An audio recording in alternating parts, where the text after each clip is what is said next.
The massive ships appeared over Earth without warning on a Tuesday morning. Jake Morrison was drinking coffee in his office at the United Earth Defense Force. When the alarms started screaming, he dropped his mug and ran to the window where he saw something that made his blood freeze. Giant silver ships hung in the sky like metal clouds, each one bigger than entire cities. They were so large they blocked out the sun over New York, London, and Tokyo at the same time. Within hours, every television screen on Earth showed the same message. A tall alien creature with crystal-like skin and glowing blue eyes spoke in perfect English. The being called himself High Chancellor Vexstar of the Galactic Dominion Council. His voice was cold and seemed to come from everywhere at once. "People of Earth," the alien said, "your time as an isolated species has ended. For 10,000 years, the Galactic Dominion has brought peace and order to over 400 worlds. We have watched your species grow, and now the time has come for you to join the greater galactic community under our guidance." Jake watched the broadcast with his team in the command center. Captain Ryan Brooks stood next to him, his hands clenched into fists. Dr. Lisa Hamilton was there too, taking notes on everything the alien said. She was the smartest person Jake knew about alien life, even though they had never met any aliens. "Before today," the alien continued speaking, "you have 72 hours to accept our rule. Your leaders will surrender all military forces to us. Your governments will dissolve and be replaced by Dominion administrators. This is not a request. This is how things must be for the good of all species."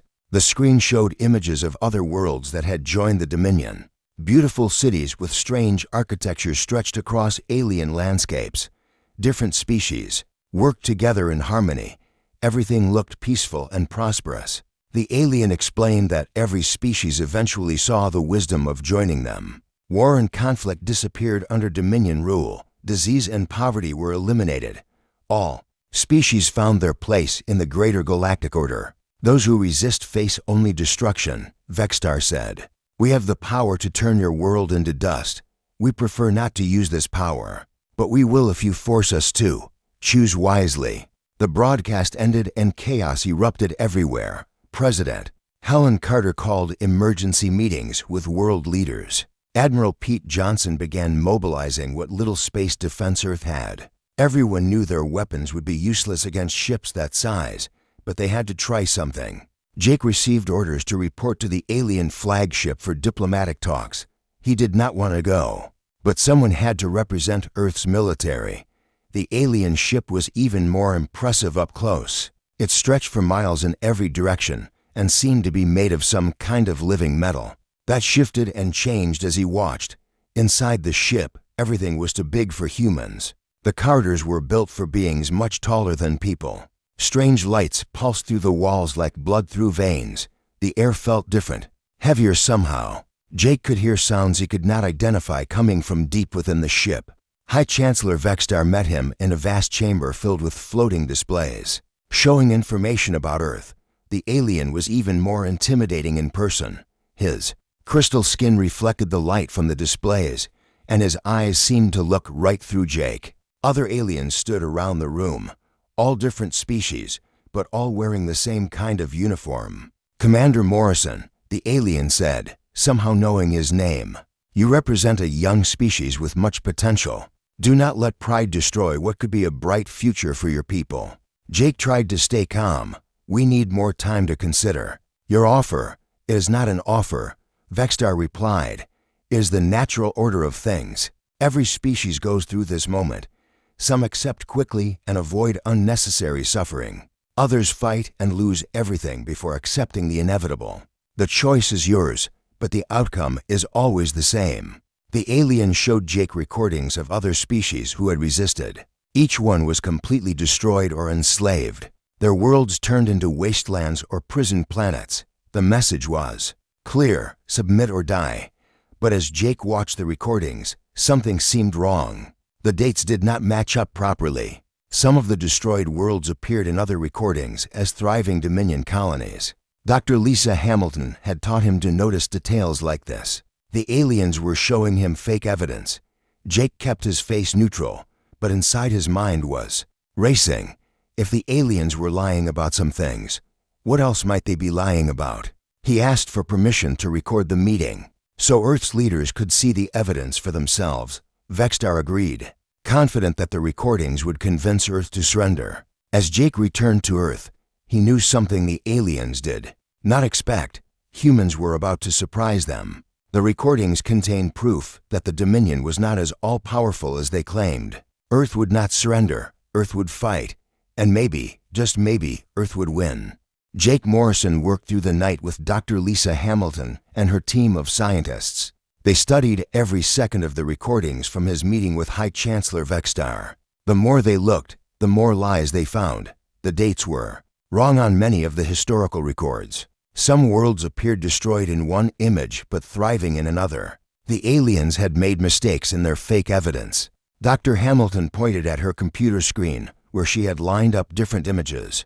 Look at this, Jake. They show the Corvani homeworld being destroyed for resisting. But here it is 3 years later in another recording, listed as a willing member species. Either they can bring dead worlds back to life, or they are lying about something big. Lieutenant Colonel Amy Davis arrived at dawn with more shocking news. She had been running secret operations to hack into alien communication systems. Her team had broken through some of their basic security and intercepted messages between different alien ships. What they found changed everything. The Dominion is not as united as they want us to believe, Amy said as she spread out printed alien messages on the table. These communications show that several member species are unhappy with Dominion rule. Some are actively looking for ways to rebel, but they are too afraid to act alone. Jake studied the messages, even translated into English. He could sense the fear and anger in the words. Species that had been under Dominion control for decades were secretly planning resistance movements. They were waiting for someone to make the first move, someone brave enough to stand up to the crystal-skinned overlords. Meanwhile, engineer Ben Parker was working in a secret laboratory beneath the city. He had gotten small samples of alien technology during the diplomatic meetings and was trying to figure out how it worked. His partner, Dr. Karen Wright, was studying the power sources that made the alien ships so dangerous. Their technology is not magic, Ben told his team as they worked on a piece of alien metal. Everything follows the same physical laws we know. They are just more advanced. But advanced does not mean impossible to understand or copy. Dr. Wright made the first breakthrough. She discovered that alien power systems used a type of energy that humans had theorized about, but never successfully created. If we can build our own version of this, she said excitedly, we might be able to power weapons strong enough to hurt their ships across the world. People were preparing for war. Admiral Pete Johnson coordinated with military leaders from every nation.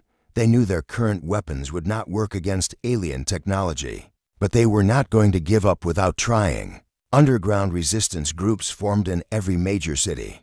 Regular people were getting ready to fight with whatever they could find. Tony Rodriguez was a mechanic in Los Angeles who had never thought about fighting aliens before. But when he saw the giant ships hanging over his city, something inside him refused to accept defeat. He started modifying vehicles and equipment in his garage, trying to create weapons that might work against alien armor. Linda Foster was a teacher in Chicago who turned her school into a communication center for local resistance groups. She used her knowledge of organizing people to create networks that could coordinate attacks and share information. Her students helped by running messages between different groups. The aliens grew impatient as the deadline approached. War Commander Vecmer, a different species with red skin and forearms, wanted to start attacking Earth cities immediately.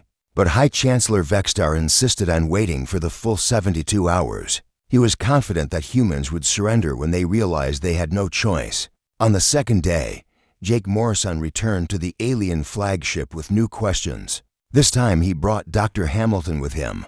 They asked to see more historical records, claiming that Earth's leaders needed more proof of Dominion's superiority. Vexstar was happy to show them more fake evidence, but while the aliens were busy showing off, Dr. Hamilton was secretly scanning their computer systems with a small device Ben Parker had built. The device was disguised as a medical scanner that she claimed a need for studying alien biology. In reality, it was copying huge amounts of data from the alien computers. The data they stole revealed the truth about the Galactic Dominion. It was not a peaceful alliance of willing species. It was an empire built on fear and maintained through brutal suppression of any resistance. The willing member species were actually conquered peoples who had been beaten into submission over many years. More importantly, the data showed that the Dominion was much weaker than they pretended to be. Their empire was stretched thin across hundreds of worlds. They did not have enough ships to control everything properly. Many of their member species were barely contained and ready to rebel at the first sign of weakness. Amy Davis used her communication skills to secretly contact some of these unhappy species. The messages had to be carefully hidden because the Dominion monitored most galactic communications. But humans had always been good at finding creative ways to send secret messages.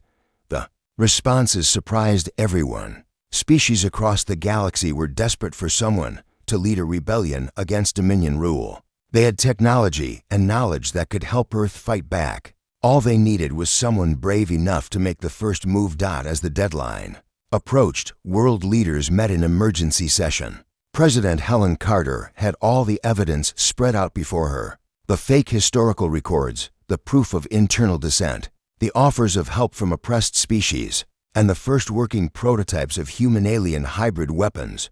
We have a choice, she told the assembled leaders. We can surrender and become slaves like hundreds of other species, or we can fight and maybe inspire others to fight with us. The aliens expect us to be afraid. They expect us to give up when we see how powerful they are. But they do not understand humans very well. The vote was unanimous. Earth would not surrender, Earth would fight. And Earth would show the galaxy that freedom was worth any price. The aliens were about to learn that humans were different from any species they had conquered before. Humans got more dangerous when cornered, not less. President Helen Carter stood before the cameras, knowing that her next words would either save humanity or doom it forever. The 72-hour deadline had arrived, and the entire world waited to hear Earth's response to the Galactic Dominion. But this broadcast would reach far beyond Earth. Amy Davis had secretly rigged the transmission to spread across alien communication networks throughout the galaxy. People of Earth and beings across the stars who can hear this message, President Carter began. Today humanity makes a choice that will echo through history. We choose freedom. We choose to stand up against those who would enslave us. We refuse to bow down to the Galactic Dominion. High Chancellor Vextar received the message aboard his flagship with cold anger. He had expected this response from the primitive humans, but hearing it still filled him with rage. War Commander Thekmer smiled with his razor-sharp teeth, finally getting permission to unleash the full power of the Dominion fleet. President Carter continued speaking as alien ships began moving into attack positions. We know we are not alone in wanting freedom. We know there are others across the galaxy who dream of breaking the chains that bind them. We call upon all free beings to stand with us. Today, the fight for galactic freedom begins. The first alien attacks came within minutes of the broadcast ending. War Commander Thekmer targeted major cities with energy weapons that could level entire neighborhoods. He expected humans to panic and surrender immediately when they saw the destruction. Instead, something incredible happened. Captain Ryan Brooks was ready for the attack from his command post in orbit around Earth. He had spent 2 days positioning Earth's defense satellites in new formations, equipped with the hybrid technology that Ben Parker and Dr. Karen Wright had developed. When the alien weapons fired, human shields activated to protect the cities below. The alien energy beams hit the shields and scattered in all directions. Instead of reaching the ground, the shields failed after a few seconds, but they had done their job. Most of the alien weapons missed their targets completely. The few that got through hit empty areas where humans had already evacuated. On the ground, Tony Rodriguez led teams of civilian fighters armed with modified weapons. They could not hurt the big alien ships, but they were ready for ground troops. Linda Foster coordinated communication between different resistance cells, making sure everyone knew where to attack and when to retreat. The aliens were confused by the human response. Instead of surrendering, humans were fighting back with technology. That should not exist. Their intelligence had said that Earth was centuries behind Dominion science, but somehow human weapons were working against their ships in space. Captain Brooks launched Earth's first counterattack. Human ships that had been secretly modified with alien technology opened fire on Dominion vessels. The weapons were not powerful enough to destroy the massive alien ships, but they actually caused damage. For the first time in Dominion history, a primitive species had hurt their supposedly invincible fleet. Dr. Lisa Hamilton watched the battle from her laboratory while working on her secret project. She had been studying alien biology from samples collected during the diplomatic meetings. What she discovered was that the crystal-skinned Zephyrians had a major weakness. Their crystalline structure could be disrupted by specific biological agents that humans could create. Ben Parker's engineering teams were already working on the next generation of hybrid weapons. Every piece of alien technology they captured was quickly analyzed and copied. Human manufacturing was switching to wartime production faster than anyone thought possible. The battle spread beyond Earth as other species heard President Carter's broadcast. 3 different alien races on the outer edges of Dominion space suddenly declared independence. The Corvani, who had been listed as destroyed in the fake historical records, revealed that they were actually alive and ready to fight. Jake Morrison found himself coordinating with alien rebels who contacted Earth through secret communication channels. The Corvani offered to share their advanced technology in exchange for Earth leading a galactic rebellion. The Theteron species, who looked like giant insects, provided intelligence about Dominion military tactics. High Chancellor Vextar faced a crisis he had never experienced before. Not only were the humans refusing to surrender, but their resistance was inspiring other species to rebel. Multiple sectors of his empire were erupting in simultaneous revolts. He ordered all available ships to converge on Earth to crush the rebellion. Before it could spread further. War Commander Thekmer increased his attacks on human cities, but the results were not what he expected. Instead of breaking human morale, the attacks made people more determined to fight. Humans had a strange habit of getting stronger when pushed to their limits, something the Dominion had never encountered before. Dr. Karen Wright achieved a major breakthrough when her team successfully replicated alien, faster-than-light travel technology. This meant that Earth could potentially take the fight to other star systems instead of just defending their home world. The strategic implications were enormous. Amy Davis led covert operations that successfully captured several alien officers. During ground battles, under interrogation, they revealed crucial information about Dominion command structure and military capabilities. What the humans learned was both encouraging and terrifying. The Dominion military was much larger than Earth could handle in a direct confrontation, but it was spread thin across hundreds of worlds. Most importantly, the Dominion had never faced a coordinated rebellion before. Their standard tactics involved overwhelming single worlds, not fighting multiple enemies at the same time. Admiral Pete Johnson realized that Earth's best chance was to turn this into a galaxy-wide war as quickly as possible. The more species that joined the rebellion, the thinner Dominion forces would be spread. Earth needed to survive long enough for their alien allies to mobilize their own forces. The space battles around Earth intensified as more Dominion ships arrived from other sectors. Captain Brooks found himself commanding not just human vessels, but also rebel ships. From 3 different alien species, the combined fleet was still outnumbered, but they were fighting with the desperation of those who had nothing left to lose. As the 3rd day of fighting ended, both sides knew this was just the beginning. The Dominion could not allow Earth's rebellion to succeed, because it would inspire every oppressed species in the galaxy. Humanity could not surrender because they had already seen what happened to species under Dominion rule. The war for galactic freedom had begun, and humans were at the center of it. Win or lose, Earth had already changed the galaxy forever by proving that someone could stand up to the mighty Dominion and survive. The rebellion spread faster than anyone expected.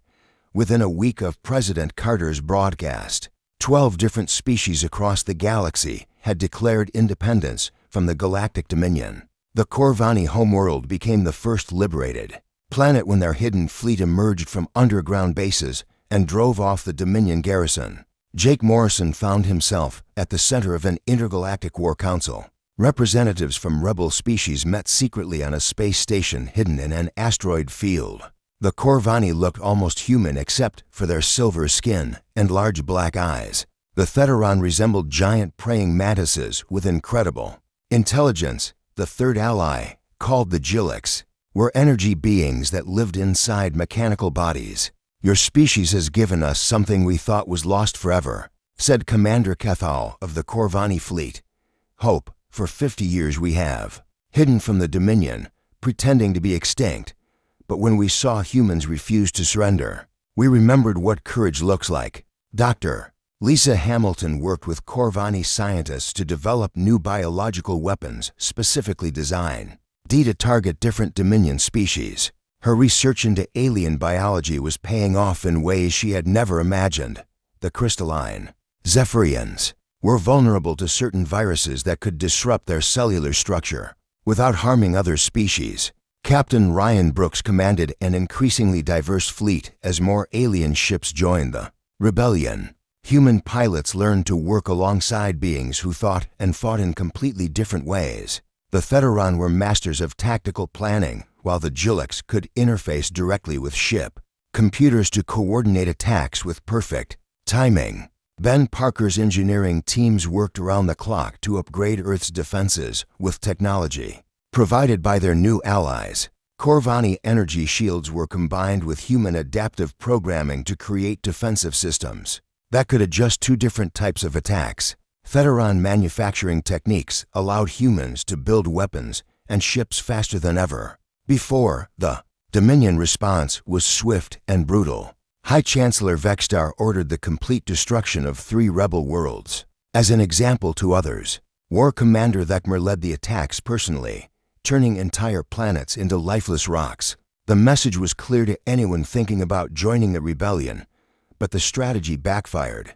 Instead of frightening other species into submission, the destruction made them even more determined to resist. More worlds declared independence every day. Species that had been loyal to the Dominion for centuries began questioning their allegiance. Admiral Pete Johnson coordinated the largest military operation in human history. As Earth became the unofficial headquarters of the Galactic Rebellion, refugee ships from destroyed worlds arrived daily, bringing survivors who were eager to fight for their freedom.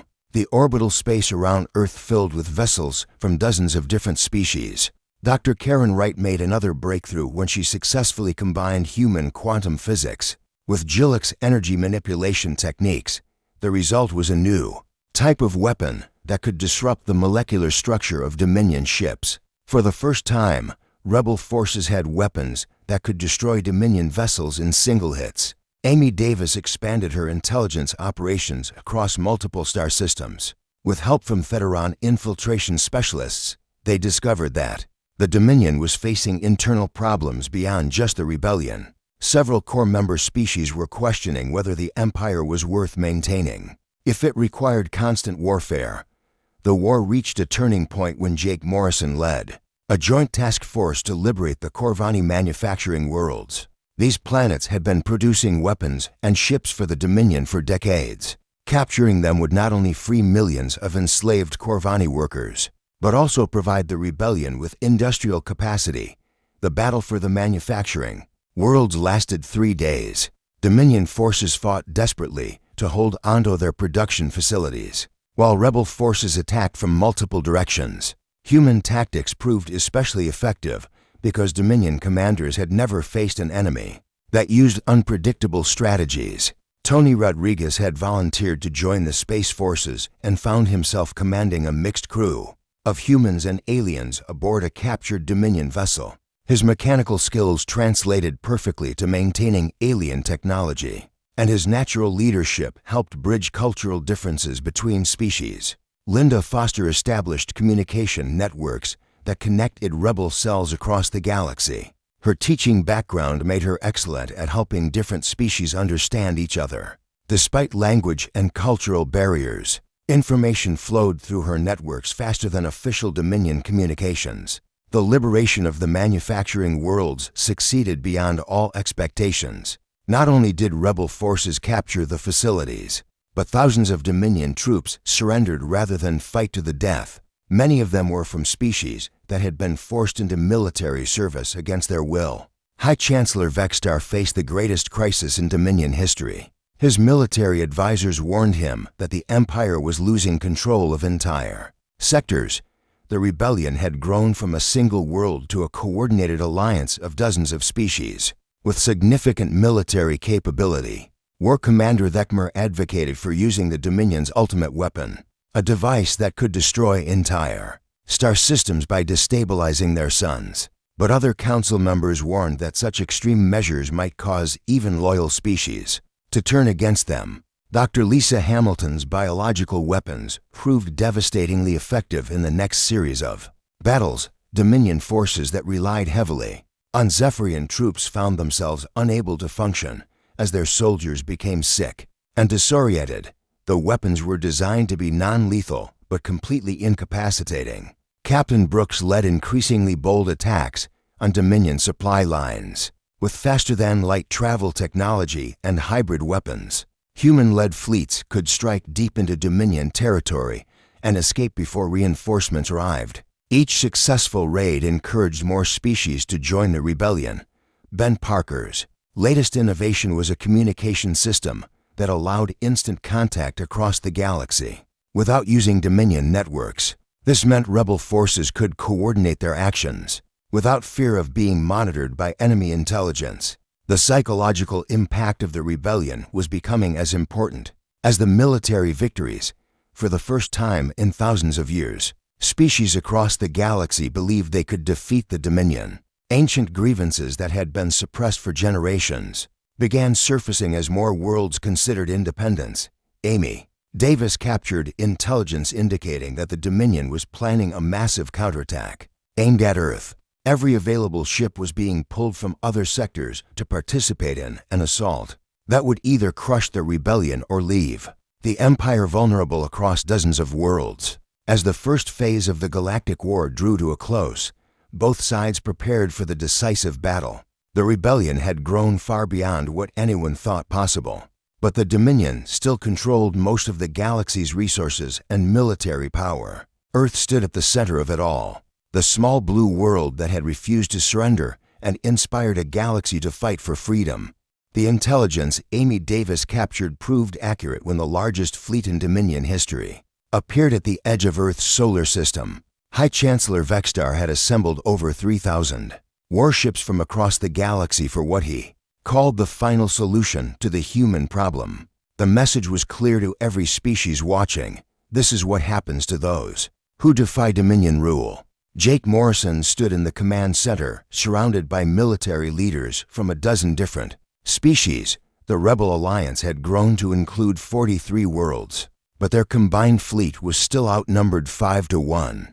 The upcoming battle would determine not just Earth's fate, but whether the dream of galactic freedom would survive. "We cannot win through conventional tactics," admitted Commander Cathal of the Corvani. "The Dominion has too many ships and too much firepower. We need something they do not expect." Captain Ryan Brooks had been thinking the same thing. Human military doctrine had always emphasized using superior strategy to overcome superior numbers. The key was to make the Dominion's size work against them instead of for them. Dr. Karen Wright revealed her latest breakthrough just hours before the battle began. She had successfully weaponized the research into Dominion power systems, creating devices that could cause enemy ships to overload their own engines. "If we can get close enough to plant these on their command vessels," she explained, "we can turn their most powerful ships into bombs."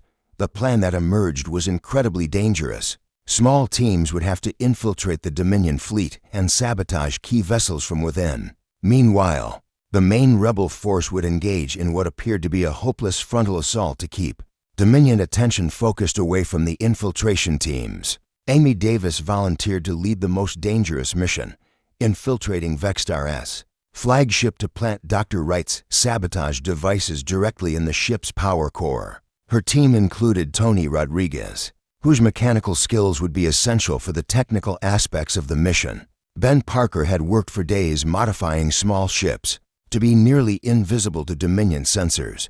The infiltration vessels were barely large enough for their crews and had no weapons or shields. Everything was sacrificed for stealth and the element of surprise. Dr. Lisa Hamilton prepared biological agents that would help the infiltration teams survive in alien environments. Each team member received injections that would allow them to breathe different atmospheric mixtures and resist various toxins they might encounter aboard Dominion vessels. Linda Foster coordinated communications for the complex operation. She had to maintain contact with infiltration teams while they were inside enemy ships, relay tactical information between rebel fleets, and monitor Dominion communications for signs that their plan had been discovered. The battle began at dawn, Earth time, when Captain Brooks led the rebel fleet directly toward the center of the Dominion formation.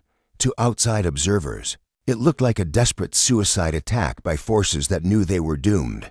War Commander Thekmer was delighted to finally crush the human rebellion in open battle. While massive space battles raged across the solar system, Amy Davis and her infiltration teams slipped through the chaos toward their targets. The small ships were nearly impossible to detect amid the energy signatures from thousands of larger vessels firing at each other. The main battle was going exactly as poorly as expected. Rebel ships were being destroyed faster than they could be replaced, and Dominion forces were methodically advancing toward Earth. But every minute the rebels held out gave the infiltration teams more time to reach their objectives. Tony Rodriguez found himself crawling through ventilation systems aboard the Dominion flagship, carrying enough explosive devices to destroy a small moon. The alien architecture was confusing, and the artificial gravity kept shifting in different sections of the ship. Jake Morrison coordinated the overall battle from Earth's command center, watching as hundreds of brave pilots sacrificed themselves to maintain the illusion that this was a conventional assault. The hardest part was not being able to tell the regular forces about the real plan, because Dominion intelligence was monitoring all communications. Dr. Wright's sabotage devices worked better than anyone had hoped. The first Dominion command ship to be infiltrated exploded with such force that it took out 3 nearby vessels. The blast was so massive that both sides stopped fighting for a moment to stare at the destruction. Amy Davis reached the power core of Vexstar's flagship just as the alien commander realized what was happening. Security forces were searching the ship for intruders, but she had already planted the devices and was making her way back to the extraction point. High Chancellor Vexstar watched in horror as his most powerful ships began exploding from within. The humans had somehow turned his greatest advantage into a weakness. Instead of overwhelming firepower, he now faced the possibility that his entire fleet could be destroyed by sabotage. The tide of battle shifted dramatically as more Dominion vessels fell victim to internal explosions. Captain Brooks ordered all rebel forces to target the damaged enemy ships, finishing off vessels that were already crippled by sabotage. War Commander Thekmer tried to adapt to the changing situation by spreading his forces out to prevent chain reactions from the exploding ships, but this left individual Dominion vessels vulnerable to concentrated rebel attacks. Ben Parker monitored the battle from his engineering station, coordinating repairs to rebel ships and analyzing wreckage from destroyed Dominion vessels. Each piece of alien technology recovered was quickly studied and added to the growing human understanding of Dominion science. Admiral Pete Johnson realized that the rebellion had achieved something unprecedented. They were actually winning a major battle against Dominion forces, but victory would be meaningless if they could not capture or destroy Vexstar himself. The Dominion flagship was severely damaged but still functional when Amy Davis and Tony Rodriguez fought their way back to their extraction point. Explosions echoed through the ship as critical systems failed one after another. The device they had planted in the power core was slowly building toward a catastrophic overload. Dr. Lisa Hamilton watched the biological warfare aspect of the battle unfold. As her engineered viruses spread through Dominion forces, Zephyrian troops found themselves unable to coordinate effectively. As the viruses disrupted their crystalline nervous systems, Linda Foster received reports from rebel cells across the galaxy indicating that news of the battle was inspiring massive uprisings on dozens of worlds. The psychological impact of seeing Dominion forces defeated was causing the Empire to collapse from within. As Vextar's flagship began its final death spiral, the High Chancellor himself appeared on all communication channels. His usual arrogance was gone, replaced by desperate fury. "You have doomed your species," he transmitted to Earth. "The Dominion will never allow this rebellion to succeed. We will destroy every world that opposes us." But his threats rang hollow as more of his ships exploded around him. Jake Morrison responded on the same frequency, broadcasting to the entire galaxy. "The age of Dominion tyranny is ending. Freedom is contagious, and it is spreading to every corner of the galaxy." The massive explosion that destroyed Vextar's flagship lit up the solar system like a second sun. When the light faded, the most powerful fleet in Dominion history was scattered and broken. The impossible had happened. Humanity and its allies have won their first major victory against the Galactic Empire. News of the Dominion fleet's destruction spread across the galaxy faster than light itself. Within hours of High Chancellor Vextar's death, 17 more worlds declared independence. The psychological impact was enormous. If the mighty Dominion could be defeated at Earth, it could be defeated anywhere. Jake Morrison found himself promoted to Supreme Commander of the newly formed Coalition for Galactic Freedom. The title felt strange to someone who had started this war as a simple Defense Force officer. But the various alien species insisted that humans should lead the final assault on Dominion power. The target was Nexus Prime, the artificial world that served as the Dominion's capital and command center. Intelligence gathered by Amy Davis revealed that this massive space station controlled communication, logistics, and military coordination for the entire Empire. Destroying it would cripple the Dominion's ability to respond to rebellions across the galaxy. Captain Ryan Brooks commanded the largest fleet ever assembled by free species. Over 4,000 ships from 60 different worlds had joined the Coalition. The diversity was staggering. Sleek Corvani cruisers flew alongside bulky Theteron carriers and ethereal Jilix energy vessels that looked more like living light than machines. Dr. Karen Wright had worked with scientists from across the galaxy to create weapons specifically designed for the assault on Nexus Prime. The artificial world's defenses were legendary, but they had never faced technology that combined the innovation of so many different species working together. Ben Parker supervised the modification of Coalition ships with hybrid technology that merged the best innovations from all member species: human adaptability, Corvani energy manipulation, Theteron manufacturing precision, and Jilix computational power created vessels that were far more capable than anything any single species could build alone. The approach to Nexus Prime took 3 weeks as the Coalition fleet traveled through multiple star systems. At each stop, more ships joined them as word spread about the final battle for galactic freedom. Some vessels were military warships, but others were converted civilian craft crewed by ordinary beings who wanted to participate in making history. Dr. Lisa Hamilton's biological warfare research had evolved into something even more sophisticated. Instead of simple viruses, she had created adaptive organisms that could analyze alien biology and develop specific countermeasures in real time. These weapons would be crucial for dealing with the diverse species that still serve the Dominion. Linda Foster had established a communication network that connected not just the Coalition fleet, but rebel cells on hundreds of worlds across the galaxy. When the final battle began, simultaneous uprisings would prevent the Dominion from sending reinforcements to defend their capital. Nexus Prime appeared before them like a small moon made of metal and crystal. The artificial world was over 1,000 kilometers in diameter and bristled with weapons that could destroy entire fleets.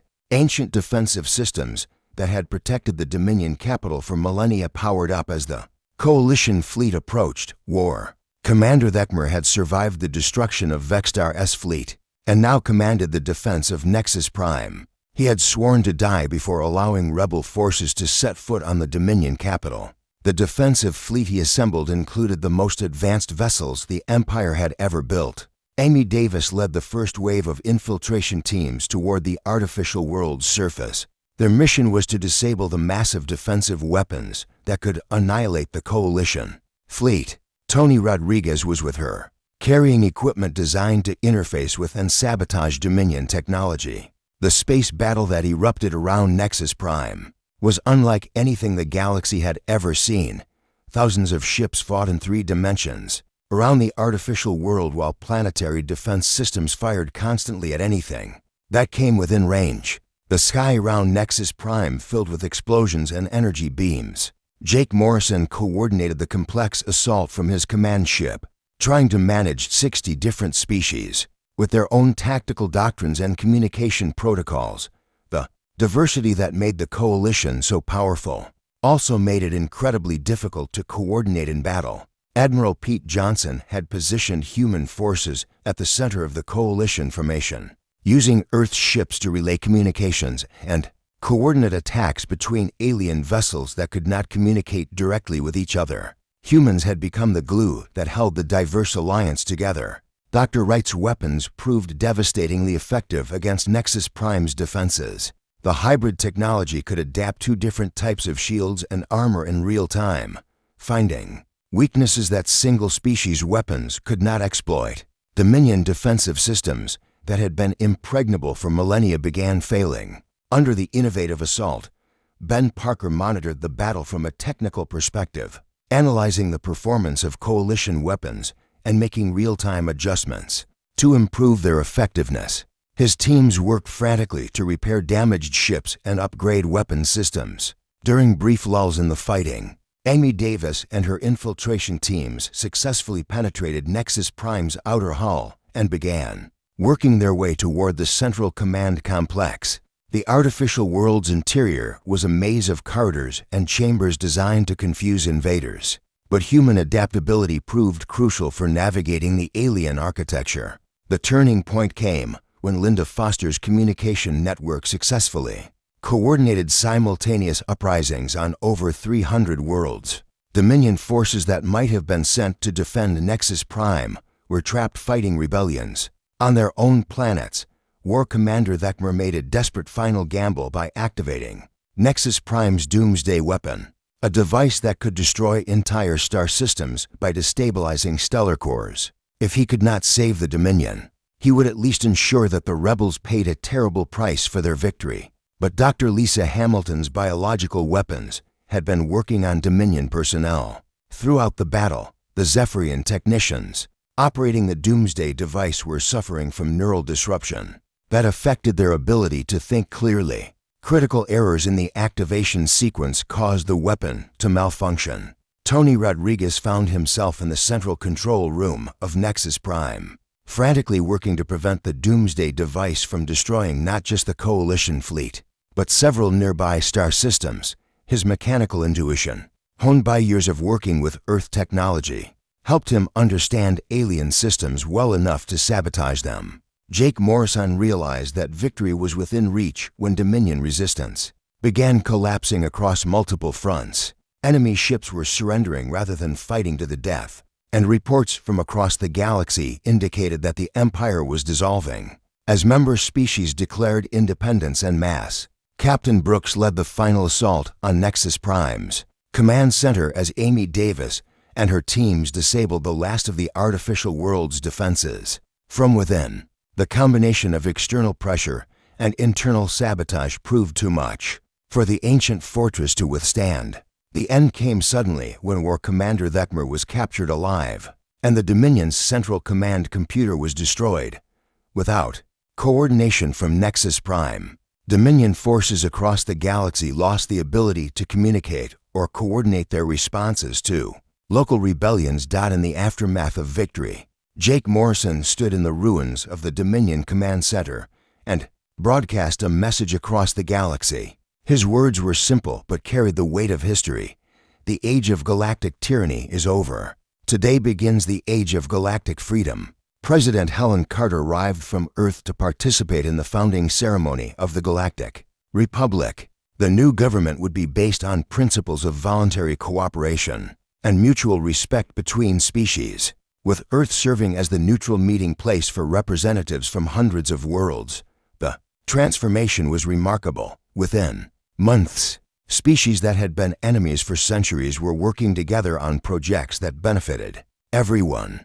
Trade flourished, knowledge was shared freely, and the resources previously wasted on maintaining the Dominion's military were redirected toward exploration, research, and improving life for all galactic citizens. Dr. Wright and Ben Parker established the Galactic Technology Sharing Initiative, which allowed all member species to contribute their innovations to common projects. The hybrid technologies developed during the war became the foundation for advances that no single species could have achieved alone. Amy Davis founded the Republican Intelligence Service, designed to prevent any future attempts to establish galactic tyranny. Unlike the Dominion's oppressive surveillance, the new service focused on protecting freedom and providing early warning of threats to democratic governments. As Jake Morrison watched the first session of the Galactic Republic convene in what had once been the United Nations building in New York, he reflected on how much had changed.